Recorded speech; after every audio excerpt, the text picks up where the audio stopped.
What's the punishment? The punishment should be. What's an appropriate punishment? Yeah. But there's so many different discrepancies, and this is my point. Like, what if it's a Miller and it's hard boil like that? I'll say, boy, minimum 3 years, isn't it?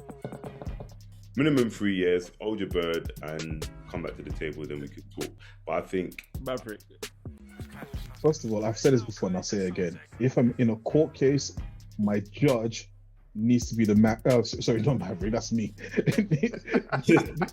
You see the bias? Yeah, I know, right? Slips, the bias there coming out. No, I said no. The judge needs to be the Riddler because I'll get away with murder the way he goes around with this sentencing.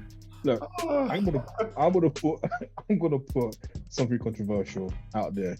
The drug boxing league. If you get caught, you get moved into that boxing league. And then what happens is there's no weight classes. So, so if you're a heavyweight and you go fight a featherweight, as a featherweight, you don't want to get boxed up.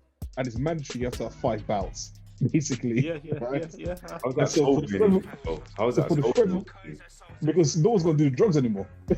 Who's going to want to go in and fight a heavyweight? And as a heavyweight, you get to box someone up. And, I'm just saying that. No, I see where you're coming from, Maverick. I do think that there needs to be like clear, conclusive, deterrence. Canelo. Sorry, Riddler. Like I know you don't like it when I mention your boy's name, but Canelo, straight after Triple G won, right? He failed a drugs test, brother, and he got a 6-month ban, backdated, bro. Yeah, his same Donny, Oscar Valdez, failed the drugs test, earlier this year and had nothing. He went on to fight, defend his belt, lost that fight in most people's eyes, and still got the decision. So you got to pass it. That was wrong, by the way. I can't even get my words out. I thought that was wrong. That was wrong. Well, yeah, okay, cool. I'm glad we're being honest now. Yeah, we need sort of big things, big bans, and for me, I'm gonna say 5 years straight off top. 1 strike, 2 strike, I don't care. Every time you get caught with drugs, 5-year ban straight off. And the way people think about it, and I tell you what else it'll do, we'll get to see the best fight, the best. Because when you look at people like AJ and Wilder, to me, they're up there, right? Fury, unfortunately, I've had to discount him a little bit because of his history, right? So we got AJ and Wilder, and we never got to see them fight. But if Fury wasn't in the game, we would have seen that fight. So I think it's a good thing if these guys got 5-year bans and stuff. Was Fury clean when he fought Wilder? I don't know. I know that before he fought Klitschko, he failed a PEDS test, and after he fought Klitschko, he failed a cocaine test. So I don't know what the guy's on. How would you know if any fighter is clean? You don't know, isn't it?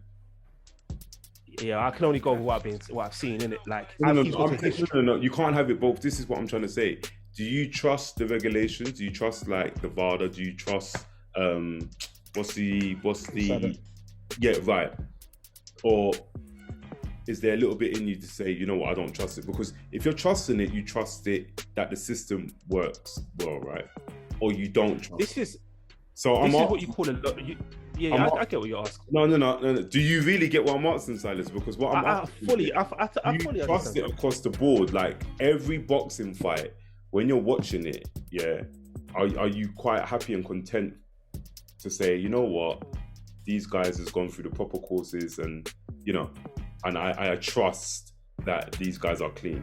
Or do you go with it in the intentions that a man could be dirty or whatever? I really would like to know your rationale. I'm happy to answer. Mm-hmm. So what we have here, ladies and gentlemen, is the Riddler is presenting 2 options to a question that is not that clear. So life isn't black and white, guys. We know this. There's grey areas. This is not a grey area. This is a grey area. So unfortunately, I'm not going to answer that question because it's grey. But the fact of the matter is, we know, that there's dodgy things going on. But that being said, like, I don't know if you guys wanted to add anything on this subject. No. Apart from I'm going to be the promoter and the Dana White of my drugs boxing league. So look out for that soon. Yes, man. But listen, in conclusion, right? Think back to Rocky and think back to Ivan Drago pumping a syringe full of steroids into his veins, right? And then he turns around and he said, if he dies, he dies, right? I mean, all jokes aside, it's great for cinema, but in real life, right, we got guys actually putting their lives on the line. And in some cases, they're actually dying. They're actually getting serious brain injury. So, you know, we have a laugh on the show, we have bants and stuff, but this is serious business we're dealing with. And I think maybe it's time for the authorities to do a bit more to prevent this inequality. Or like Maverick has suggested, maybe it's time to, you know, promote a more level playing field. You know, thinking back to Marvel, Captain America wasn't the only super soldier, was he? You know, so we'll leave you guys with this. It's, you know, it's some controversial food for thought, but make sure you finish your plate. Fight, state of mind. Peace. Peace.